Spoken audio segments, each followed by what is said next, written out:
Now, what's your name and where are you from? Joe McGinnity, Scotch Hall, Drogheda. How many times have you done the pilgrimage before, Joe? Hard to say, I stopped counting after 10, but I reckon it's near 20 now. And how did you first hear about Lough Derg? From my mother and father, who came when they were children. Yeah. And you brought someone along with you this time who was doing it for the first time. That's correct, yeah. How did they find it? Loved it. Tremendous experience and full of enthusiasm going home, and I think it'll be contagious, and hopefully we'll have a few pilgrims back with us next year. Yeah. What would you think would be the best way for Lough Derg to spread the word?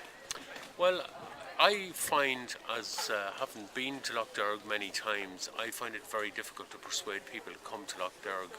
But once I get one person who has never been to come and bring them myself, that person can transmit the message of Lough Derg far better than someone who's been coming for years, I find. And I'm hoping Joanne will have another few members back here next year. And what were the high and low points of the pilgrimage for you? I can't think of any low points.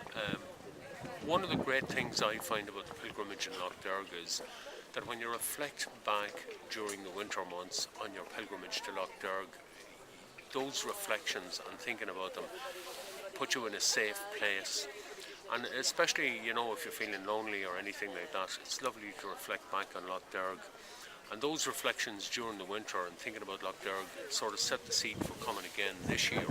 Yeah. So that's how I found it. And will you be back again next year? Don't like to make promises about coming to Lough Derg, but God willing, hopefully I will. That's great. Thank you. I'm Kieran and I'm from Drogheda. And this is your first time at Lough Derg. This is my first time. How did you hear about Lough Derg? Through a friend in the Legion of Mary. Yeah. And what were you expecting before you came? I wasn't expecting it to be quite as special as it was. I was expecting a lot of prayer, but not quite as the amount of intense prayer. I was expecting silence, but not as silent as it was.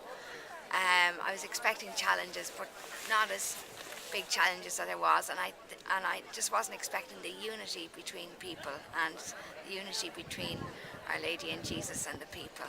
Yeah. And what were the high and low points of the pilgrimage for you? The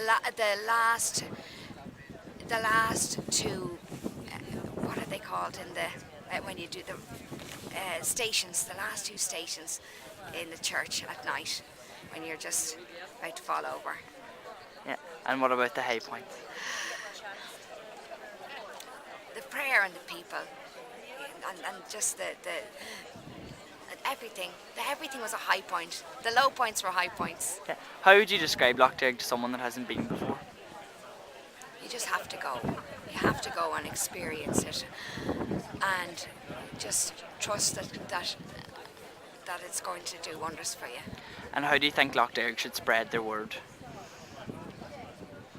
Well, the people coming back, maybe going to schools, maybe say to teenagers preparing for exams.